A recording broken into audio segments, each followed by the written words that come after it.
Manila concert pianist, chamber musician, and educator.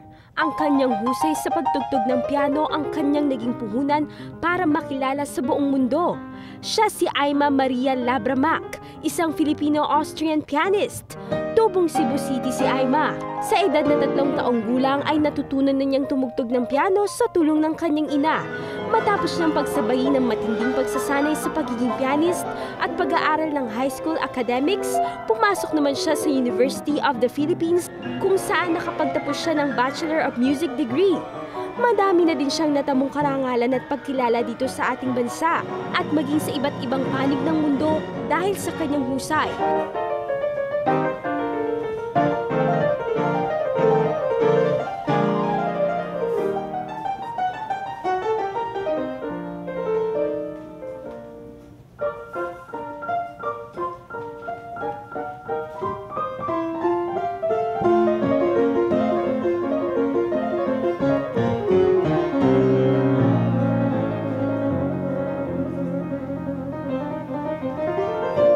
At sa buwang ito ay mabibigyan na naman ng pagkakataon ng ating mga kababayan na makasama siya para masaksihan ang kanyang talento sa pagtugtog ng piano sa kanyang nalalapit na konsyerto, kasama ang grupo ng Metro Manila Concert Orchestra sa pangunguna ng kanilang conductor na si Mr. Josefino Chino Toledo. Yung orchestra namin, ang pangalan niya ay Metro Manila Concert Orchestra, and this is our 11th year. We started to be known before as Metro Manila Community Orchestra. Pero 2 years ago, we changed it to another MMCO, which is the Metro Manila Concert Orchestra. The reason behind this is I think my players are getting better. This is more or less a becoming professional orchestra. Yung repertoire namin are comparable to other orchestras in the country. Si Miss Aima Labra ay madalas namin siyang maging soloist. I think the last time was 2 years ago, and she played Gershwin Concerto in F. And as expected, I think this is going to be a very exciting concert pag nandiyan si Aima. At ngayon, mas makikilala pa natin siya dito sa homepage, ang Filipino-Austrian pianist, Miss Aima Makk.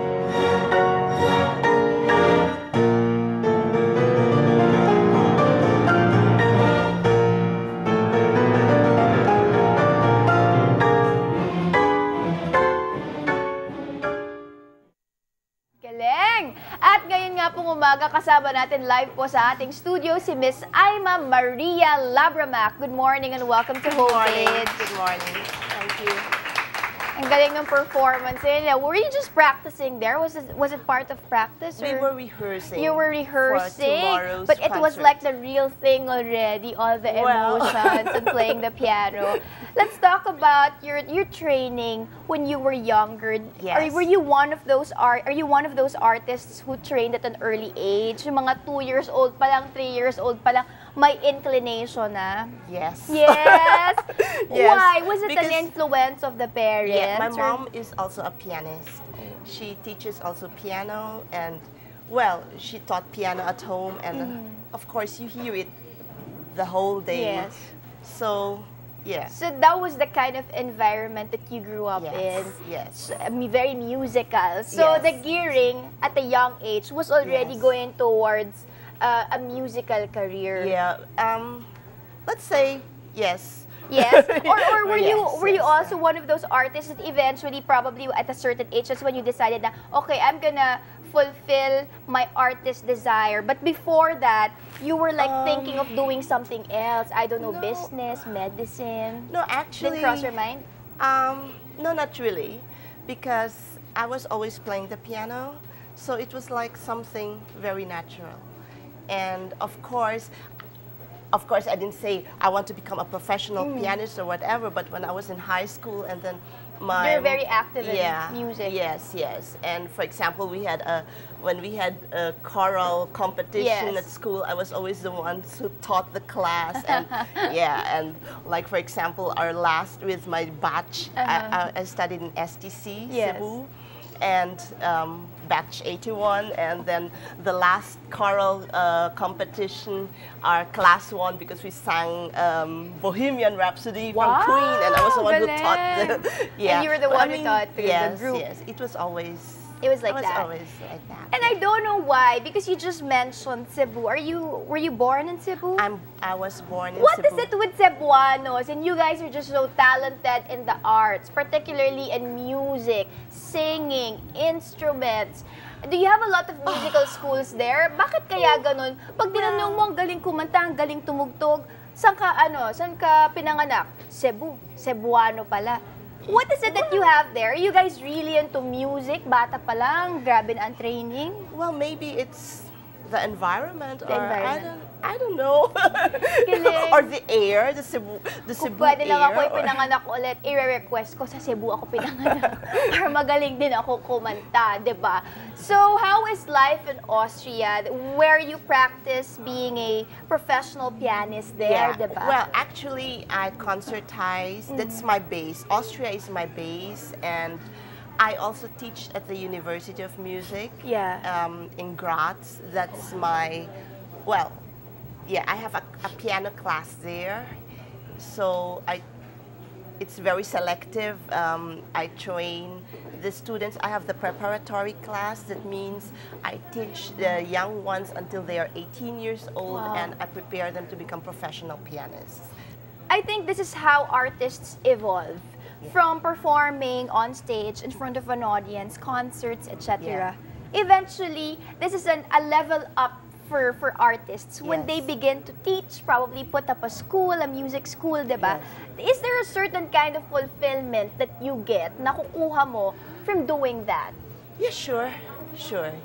You can, of course, relate your music. You can also pass it on what you know, and well, the fulfillment is when, of course, your students They become then- successful yes, in their when own they win right. their competitions and stuff like that. Yeah. And of course, there are also frustrations. You know, it's very normal, but yeah, of course, sometimes I have to be strict and yeah, How scold them.